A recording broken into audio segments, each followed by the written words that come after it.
Olá, estamos aqui de volta. Tivemos um problema com a conexão, não sei ainda se minha ou da Inês, mas entramos para fechar. Deixa a Inês aparecer aí de novo e todos também se conectarem outra vez, mas a gente vai concluir. Tava faltando pouquinho, a gente estava já na pergunta final. Vamos lá, deixa a Inês entrar. Entrou a Inês, pode solicitar aí, Inês, a participação. Espera aí. Ver solicitação. Inês, vamos voltar. Vamos lá, deixa só o aceite da Inês para a gente seguir. Oi, Olá, voltamos. Desafios da caiu, né? Não internet. sei. Eu acho que foi uma invasão do real. É, deve ter sido. Aham. Vamos lá, Inês. Travou, eu A gente conferi a insiste. gravação. A gente Aham. insiste, claro, a gente tenta fazer alguma coisa com isso, né? É. Aham. Eu já gravei, tá? Para quem estiver aí nos assistindo, tá postado já, a parte primeira tá postada no perfil da Sociedade Psicanalítica Online. Quem entrou aí pela via do perfil da Inês é só acessar @Sociedade Psicanalítica Online, sem acento, sem traço, nem nada. E aí, Inês, eu conferi lá no vídeo, você estava dizendo, por fim, antes do corte, que você não está exatamente recusando a questão medicamentosa, porque você, aliás, tem uma formação médica, mas que não existe exatamente um remédio para autismo, um tratamento específico para o autismo, e sim para os sintomas, né, e os sofrimentos que ali aparecem. Aí você Uhum. pode seguir, porque a gente estava falando um pouco sobre o que a família pode esperar desse tratamento psicanalítico, né? Na verdade, eu não gostaria só de terminar daquela maneira abrupta, né? Afinal de contas, não estamos numa sessão de análise lacaniana. Vamos Mas lá. eu já tinha dito o essencial, como aliás nas sessões de análise, né? Então, né, a razão pela qual elas podem ser cortadas, né? E Uhum. eu já tinha dito o essencial de que, no sentido de que a família tem que perder o medo, né, de levar uma criança ao analista, né, e de achar que é um medo por, né, por preconceitos que se criou em relação à psicanálise e também por achar hoje, né, a família hoje tem uma tendência a achar que é porque se divulgou com o DSM-5, né, a partir de 2013, a ideia do autismo como um transtorno do neurodesenvolvimento. Então, a família tende a achar que é um problema que é para ser resolvido com um neuropediatra. Então, nem mesmo o psiquiatra, né, que é conotado com a loucura, né, a família quer levar a criança, né? E o que dá para a gente entender, mas é preciso esclarecer, porque para a gente poder ir fazendo cair esses mitos culturais, né? Então, como você bem disse, né, em relação ao autismo, não há ainda, né, não se conhece ainda a causalidade, e aqui eu estou usando a causalidade em termos médicos, né?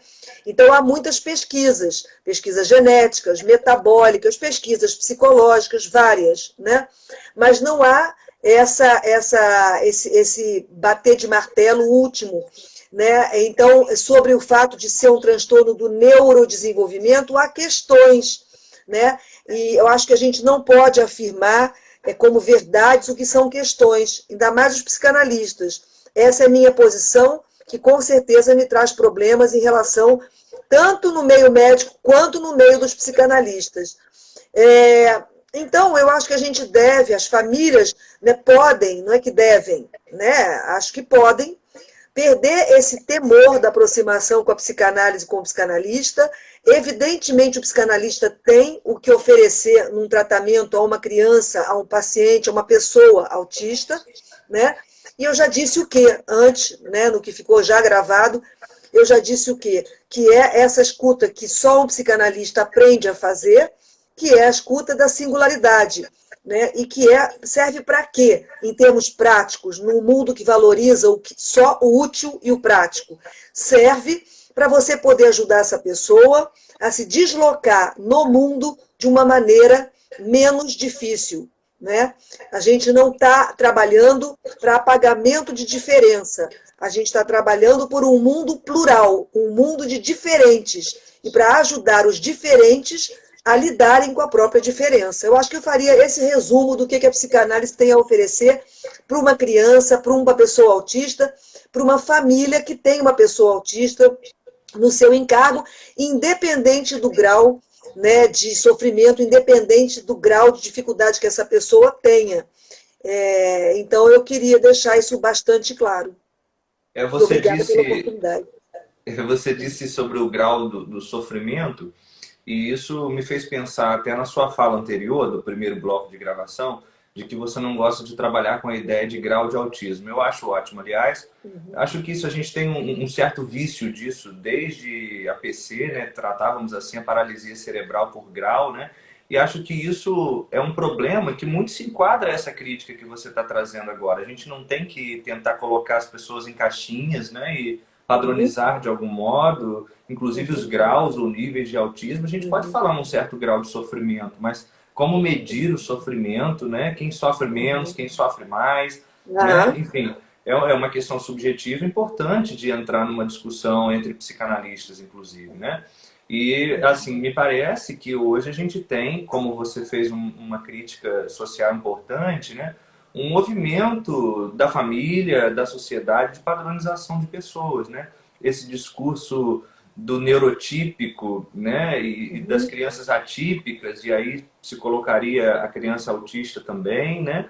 Parece que os outros métodos de trabalho, sem querer também de qualquer maneira generalizar, mas grande parte deles pensam nessa padronização, né, do comportamento, né, da ação, e aí a gente vê assim as formas de tratamento psicoeducacionais muito levando pela via do como trabalhar tal questão com autistas. E aí parece que aquela receita funciona para todo mundo, né? E o que você está trazendo assim de precioso e caro, né, é que a psicanálise não vai pensar nessa coisa que serve para todo mundo, mas numa escuta singular, né, que supõe ali um sujeito, que vai escutar aquele sujeito que está ali, e muito antes do autismo que está ali chegando, né? Então acho que a família muito pode esperar também, né, uma atenção ao caso, uma escuta ao sofrimento daquela criança, né? E acho que isso marca um diferencial da psicanálise de todos os outros métodos, né? E formas de tratamento. Tá de uhum. acordo? Eu só gostaria de dizer que não há aqui, não vale a pena um contraponto ou um ataque a outras formas de trabalho, né? Porque a forma de trabalho em si, ela não garante, né, a qualidade do trabalho.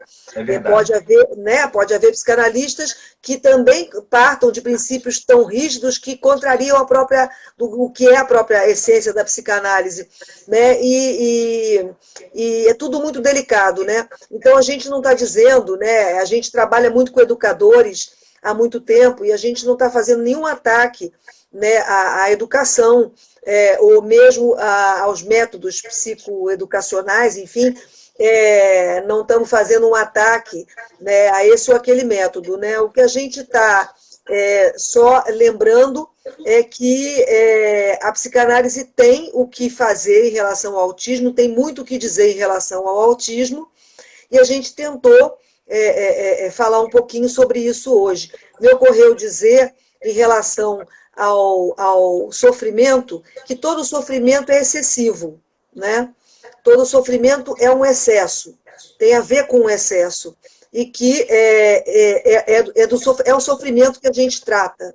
Não é o mal-estar de estar no campo da linguagem, mas sofrimentos e sintomas são tratáveis, independente, né, do modo como a pessoa se organiza, né, independente num certo sentido, mas porque o modo como ela se organiza, claro que vai fazer a gente trabalhar dessa ou daquela forma com ela, mas isso a gente já abordou antes, senão a gente vai começar desde o princípio, e não é o caso. É só para fechar. De fato, fique claro para todos que nos ouvem, né, que a gente só está falando de um lugar diferencial que a psicanálise tem nesses tratamentos, né, e Uhum. que ter esse lugar, né, assim como para qualquer sujeito, adolescente, adulto, neurótico, enfim, ter um lugar de fala, de escuta, né, assim, não tem preço e não se compara a nada, né? Então acho que é disso que a gente está falando, né? É, Independente de outras formas de trabalho a que esteja submetida essa criança, né? uhum. Esse lugar, eu diria, é insubstituível. né? Sim, é Bem, então, verdade. muitíssimo obrigado, Inês. Eu que Assim, eu agradeço. desejei muito esse momento, Uhum. né? E aí estou usando o desejei no passado, então eu preciso dizer que no momento presente eu amo esse momento, amei estar aqui, adorei Uhum. mesmo, foi muito bom. E diria, inclusive, que no futuro, né? Direi, me senti honrado por estar ali naquele bate-papo com a Inês. Muito obrigado. Eu que As portas agradeço. da Sociedade Psicanalítica Online ficam abertas à sua forma de Que transmissão bom, tão rica, tão importante. que Tudo bom. que precisar trazer, quiser trazer, desejar trazer, portas abertas para você. Agradecemos a cada um que ficou com a gente aí até o finalzinho e aqueles que Aham. estiverem também ouvindo a nossa gravação posteriormente, né? Os Uhum. comentários são espaços abertos na nossa página para discussão, né? Discussão teórica, articulações, Uhum. comentários, testemunhos, enfim. Muito obrigado a todos e todas, a Inês Uhum. especialmente. Um beijo grande, a gente se fala. Obrigada. Tchau, tchau, Obrigada. gente. Tchau, Boa tchau. noite. Boa noite.